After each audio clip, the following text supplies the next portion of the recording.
sampai mendapatkan perilaku yang dia tiba-tiba habis mandi terus minta ditali kakinya. Ada yang sampai anak seperti itu. Kita semua, saya kira tidak hanya dari atas, tapi kita sebagai masyarakat, sebagai orang tua juga harus berani untuk speak up. Pak, wahai para owner daycare, mohon masih punya hati nurani, ayo profesional, dan kalau memang ada yang kurang, ditutupi. Ada yang kurang dari pengasuhan dan pendidikan, ayo diutamakan, biar jalan, dan ingat ada safeguarding juga, Mbak.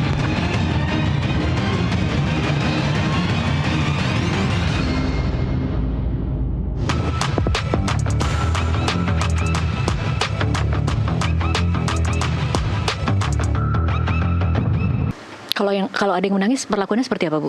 Dicubit mungkin. Ya, ada yang sempat ditampar merah dan lain sebagainya. Ini berarti atas perintah pemilik atau seperti apa? Ya, kalau sejak awal kami konsisten bahwa ini pasti ada eksekutornya. Ini pasti ada yang menyuruh. Ini pasti ada yang punya ide. Dan itu yang harus diusut oleh kepolisian. Karena ide saja kalau tidak kemudian dilakukan secara masif kan tidak menjadi sebuah kejahatan. Iya. Tapi kalau kejahatan dilakukan secara masif, pasti juga ada eksekutornya. Oke. Ada yang menyuruh. Nah, itu saya kira harus dibuka lebih dalam lagi. Betul nggak 13 tersangka? Atau bisa jadi lebih dari itu. Oke. Kalau informasi yang KPAI terima dari kepolisian sejauh ini, apakah memang 13 orang tersangka ini melakukan perintah yang diminta oleh, karena mungkin kita mulai dari ini ya, bagaimana cara mereka melakukan penyiksaan, diikat dan dibuka bajunya. Itu ada maksud tertentu tidak sih, Bu? Ya, jadi begini, Mbak. Tadi kan disampaikan bahwa pengasuh 8 orang anak atau 10 orang anak satu pengasuh. Iya. Idealnya itu 4 orang anak 1 pengasuh. Oke. Idealnya. Tapi itu ada memang peraturan tertulisnya kah? Atau? Ada peraturan tertulis di Permendikbud ada. Oke. Ya, dan di peraturan KPPA juga ada. Iya. Nah, tetapi yang menjadi masalah ini kan anak 103. Iya. Sementara hanya 20 pengasuh. Sudah kolaps, Mbak. Iya. Itu ya. Terus kemudian kenapa sih kok harus dilepas baju? Karena awalnya ada yang komplain nih orang tua, kok anaknya baju kotor dan lain sebagainya. Nah, mungkin karena biar efektif efisien menurut mereka, dibuka semua baju, tinggal Pampers. Supaya ketika dikembalikan masih dalam baju yang bersih. Ya. Logika yang sangat ini sekali ya. Selain itu juga dengan sekian pengasuh dan jumlah anak yang sekian banyak, mungkin mereka akan lebih leluasa melakukan demikian, Mbak. Misalnya anak mau BAB dan lain sebagainya kan lebih simple. Iya. Nah, tetapi kemudian yang menjadi perhatian kita, hak anaknya kan terpangkas. Iya. Anak seharusnya tidak diperlakukan seperti itu, jadi sangat tidak manusiawi menurut saya. Iya, pastinya. Itu durasi diikat itu berapa lama dalam sehari? Apakah hanya ketika mereka menangis atau memang dari sejak datang sampai pulang harus selalu diikat atau seperti Sejak datang, kemudian nanti ada jam waktu tertentu anak makan, ya, dibuka, difoto, dikirimkan ke orang tua. Kemudian jadi ada adegan ininya ya, ada adegan pembohongannya ya. Saya kira memang ini sangat manipulatif sekali. Dari orang tua menyampaikan juga bahwa kalau komplain ke daycare itu akan ditanggapi dengan sangat bagus sehingga orang tua percaya saja. Sangat bagus tuh misalnya seperti apa? Ya, nanti akan kami tingkatkan atau apa. Cuma ada juga, Mbak, yang memang anak ini terluka di daycare, tetapi difoto oleh pengasuh, dikirim ke orang tua. Apakah ini tadi di rumah sudah sakit ya, Bu? Oh, jadi kemudian menuduh balik itu sudah terjadi di rumah. Ya, dan ada sampai orang tua yang menyampaikan bahwa sempat cekcok antara suami istri ini, saling menyalahkan. Ini tadi kamu ya, kamu. Padahal itu dari daycare-nya. Dan itu kejadian tidak hanya 1-2 anak. Jadi sudah seolah-olah terpola demikian. Sehingga orang tua tidak merasa khawatir, tidak ada juga merasa ada keganjilan gitu. Oke, Bu Dia sempatkah bertemu dengan para tersangka? Sempatkah Melihat ya? Melihat. Iya. Seperti apa mereka? Orang-orang seperti apa mereka? Ini cuma manusia, untuk, Mbak. Ya, untuk ya, ini untuk kemudian memberikan gambaran bagaimana ada 13 orang, mungkin minus dengan pemilik ya. Udah 13 sudah dengan kepala pemilik. sekolah dan yayasan. Oke, bagaimana sekian banyak orang yang kemudian pengasuh diminta untuk melakukan ini kepada anak-anak, kemudian mereka bisa melakukannya tanpa hati? Karena kepala sekolah ini akan ngecek di jam-jam tertentu. Dan kalau itu tidak dilakukan, mereka akan dihukumkah? Iya, sebenarnya tidak eksplisit dihukum, cuma diingatkan. Ini ayo diikat dan sebagainya. Whistleblower ini kan salah satu mantan pengasuh. Oke, kita bicara sedikit ya soal whistleblower ini, karena menurut saya tidak terlalu diekspos, dan menurut saya ini sebenarnya sangat penting. Peran dari satu whistleblower ini yang cukup berani melaporkan. Betul. Cukup berani melaporkan, dan harusnya mungkin ini harus jadi semacam role model untuk banyak tempat lain yang kalau sampai amit-amit ya Bu, ada yang tempat terjadi seperti ini juga melakukan hal yang sama. Whistleblower ini sempat bekerja di sana kah? Iya. Dan dia tidak bisa melakukan banyak hal karena ijazahnya ditahan. Iya.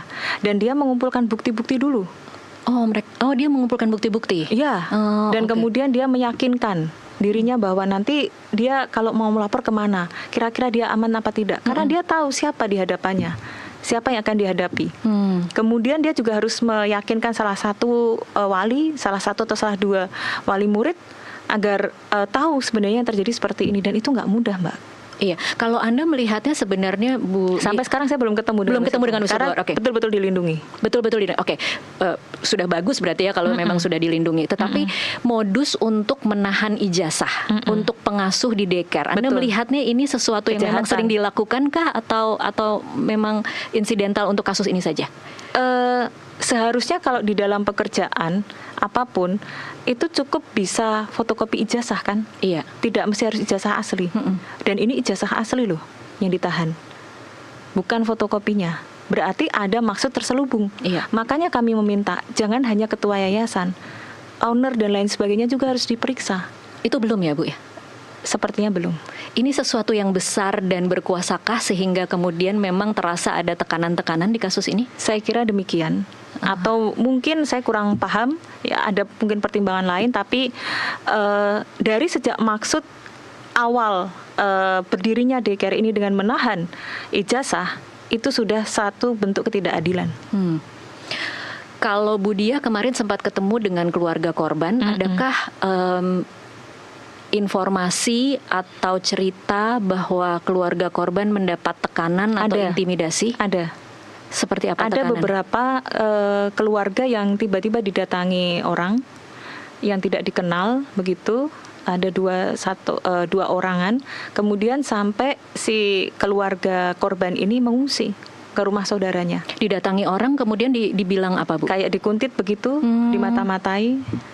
Oke. Ya, ada beberapa yang demikian. Dan ini sudah diarahkan untuk ke LPSK ya? Sudah. Oke, baik. Soal pasal-pasal yang akan dikenakan, katanya KPAI memberikan rekomendasi kepada polisi. Mungkin bisa diceritakan Bu Dia apa saja pasal-pasal yang akan dikenakan kepada tersangka? Yang jelas pasal 76C Junto 80 ya, kekerasan fisik. Kemudian karena pelakunya adalah pendidik, harusnya bisa ditambah sepertiga hukuman. Kemudian ditambah juga KUHP yang baru pasal 463. Ya, ada kekerasan berulang. Kemudian yang kemarin kami sampaikan juga karena ini ada upaya manipulatif juga dimasukkan unsur itu. Saya tidak hafal pasalnya, tapi ada di KUHP. Manipulatifnya ini di bagian bahwa anak itu harus dipakaikan baju dan difoto dan dikirim ke orang tua. Iya, termasuk itu juga penyampaian ke orang tua dan lain sebagainya. Kemudian juga penyalahgunaan jasa.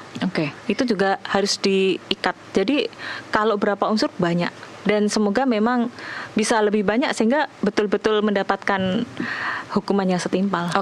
Kalau Bu Dia sudah pernah mendampingi kasus-kasus daycare sebelumnya, ini kan korbannya 53 paling banyak ya Bu Dia.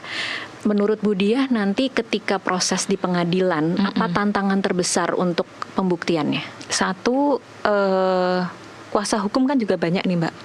Jadi kalau bisa kuasa hukum tidak hanya 1, 2, Oke. Banyak sekalian.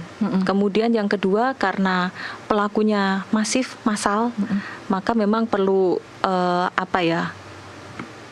persidangan yang terbuka. Semua orang bisa mengakses. Meskipun ini melibatkan anak-anak ya? Iya, tetapi kan tidak menghadirkan anak secara langsung. Tetapi paling tidak proses hukumnya harus terbuka. Semua bisa melihat begitu. Nah, kemudian selain itu juga harus selain transparansi juga keterbukaan informasi dan lain sebagainya, gitu. Oke, kalau Bu Dia kemarin bertemu dengan keluarga korban, apa kira-kira titipan dari mereka, harapan mereka atau kekhawatiran mereka mungkin bisa dibagi untuk pelaku? Iya, untuk pelaku, untuk proses hukumnya ya. Mereka sebenarnya menyaksikan apa benar 13 orang ini. Menyaksikan tuh artinya harusnya lebih banyak lagi? Harusnya lebih banyak. Oke. Karena juga ada beberapa pengasuh yang mengumpulkan makanan anak-anak yang mereka bawa dari rumah. Kemudian seharusnya dimakan oleh anak, tapi dikumpulkan, dimakan oleh pengasuh. Oke.